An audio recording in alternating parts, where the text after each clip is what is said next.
En este video les voy a explicar algunos mecanismos de aislamiento reproductivo. Básicamente, ¿qué son estos mecanismos? Para que ya vayan haciéndose una idea. Son mecanismos que van a asegurar que especies distintas no se crucen entre sí.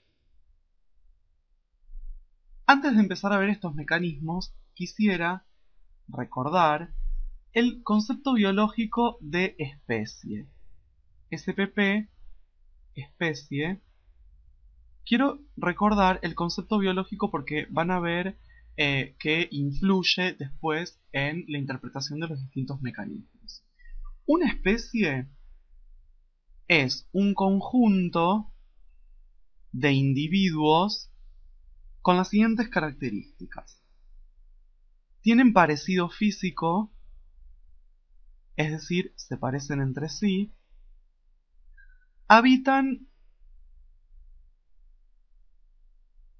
en ambientes naturales, es decir,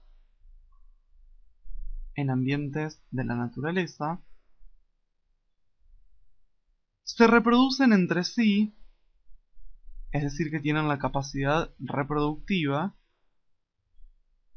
Y como resultado de esa reproducción, dejan descendencia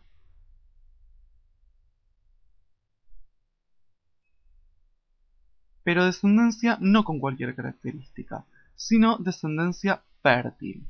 Es decir, que cuando entren en la madurez sexual, esos hijos van a poder reproducirse y volver a dejar descendencia fértil también.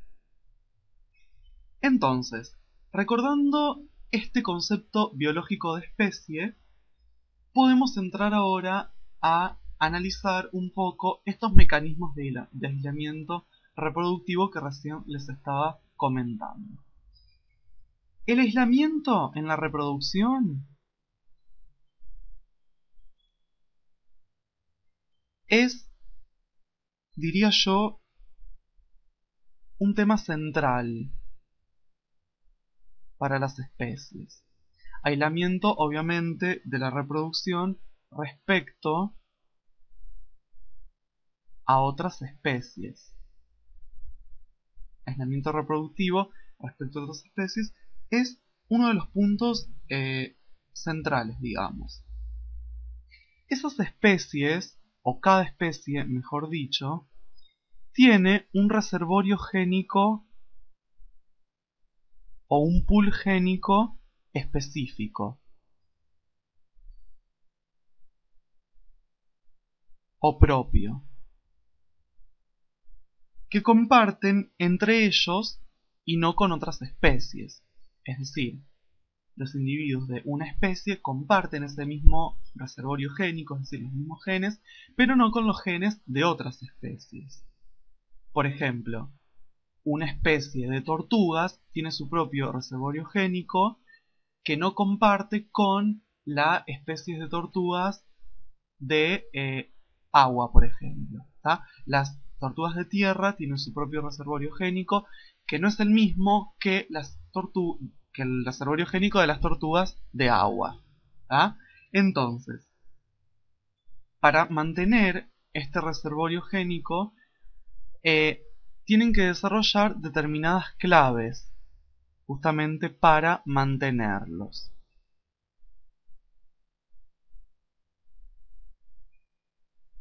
Estas claves se traducen en desarrollar lo que se conoce como barreras biológicas.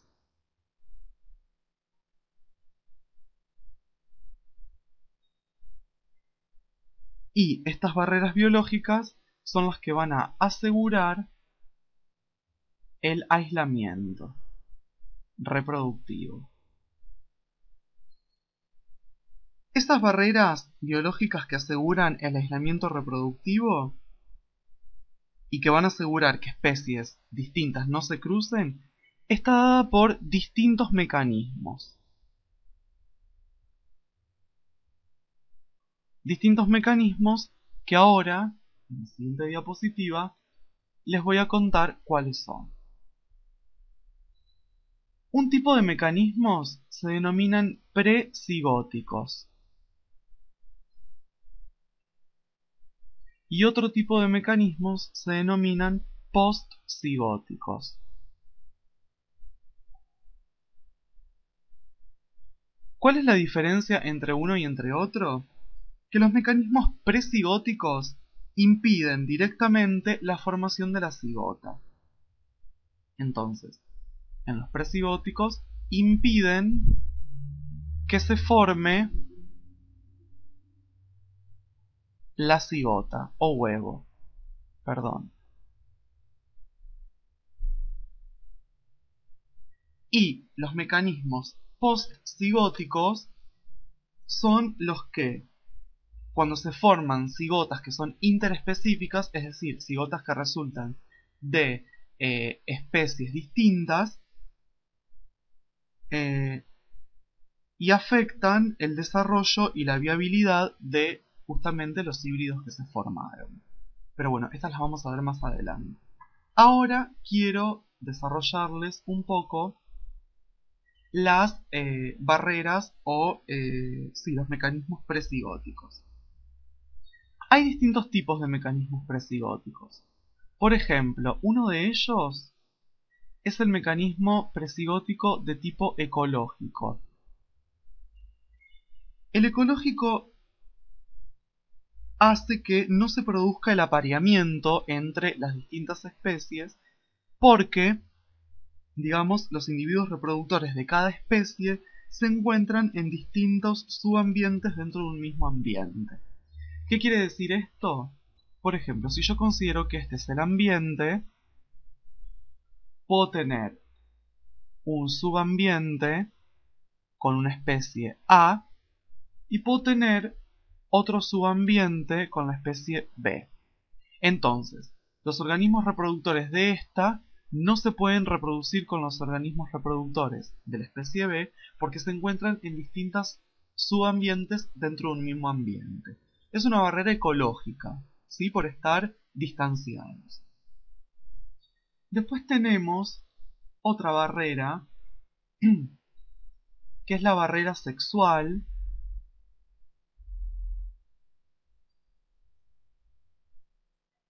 donde los individuos de distintas especies se rechazan porque no se atraen, no hay atracción sexual.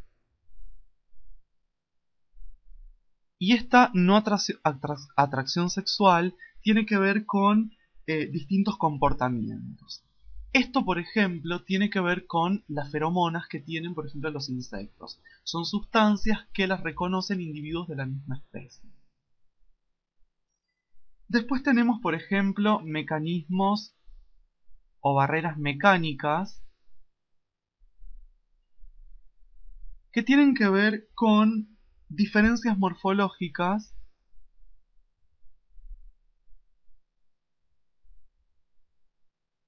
en los órganos copuladores. Es decir, no el pene de un macho de una determinada especie es compatible con el orificio femenino de una hembra de otra especie, sino que cada especie tiene estructuras copuladoras específicas. Y esto genera que, en muchos de los casos, especies distintas no puedan reproducirse justamente por diferencias morfológicas en los organismos copuladores. Y me queda una última barrera o un último mecanismo precigótico, que es el gamético, que en este caso, cuando los organismos tienen fecundación externa, organismos de fecundación externa, las gametas, que son de vida libre, no se unen porque poseen distintas sustancias de atracción. Los espermatozoides van a tener distintas sustancias de atracción y los óvulos van a tener distintas sustancias de atracción, de distintas especies. Estas sustancias de atracción, que se denominan fertilicinas, hacen que no haya una unión entre gametas de distintas especies. Ahora bien, estos fueron algunos mecanismos de precigóticos, es decir, que hacen que no se forme o no se llegue a formar la cigota o huevo. Pero les dije que también teníamos mecanismos postcigóticos. Es decir, aquellos que impiden o hacen que los híbridos no se desarrollen o no sean viables cuando justamente se forman esas cigotas interespecíficas. Uno de esos mecanismos postcigóticos es llamado inviabilidad de los híbridos. Inviabilidad de los híbridos. ¿A qué hace referencia esto? A que los organismos son eliminados inmediatamente después de formada la cigota, durante el desarrollo embrionario o antes de la madurez sexual. Pero van a morir. Por ejemplo, cuando se obtiene un híbrido entre la cabra y la oveja, ese híbrido no dura mucho tiempo, muere al poco tiempo. Entonces, esos híbridos que son inviables, puede ser que, ni bien se forme la cigota, mueran.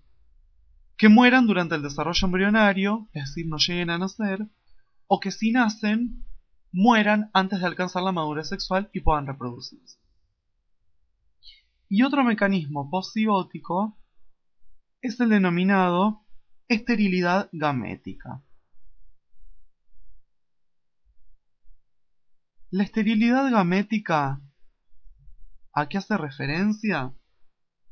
A que si se generan híbridos, estos van a ser estériles, es decir, no van a poder reproducirse, porque no van a ser fértiles, no van a tener gametas.